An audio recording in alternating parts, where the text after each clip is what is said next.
मालिक पूछेगा, बता बंदे क्या करके आया तू, किधर है तेरी नमाजें? क्या तेरे कान में हैया अला सलाह की आवाज नहीं आती थी? एक शादी का तुझे कार्ड आ जाता था, उसकी तू बड़ी तैयारियां करता था। क्या तेरे कान में आवाज नहीं आती थी कुबा से? क्या तेरे कान में आवाज नहीं आती थी मुहाजिरीन से? क्या तेरे कान में आवाज नहीं आती थी साथ वाली मस्जिद से?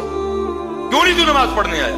कभी नहीं, किसी को परवाह ही नहीं किया, किसी ने हमें पूछना, हमने किसी को जाके जवाब देना। ऐसी बेखौफी चाहिए। तूने क्यों दाढ़ी नहीं रखी? तूने क्यों सर पे टोपी नहीं रखी? तूने क्यों मेरा जिक्र नहीं किया? तुझे माल दिया था, क्यों तूने मेरे रास्ते पे खर्च नहीं किया?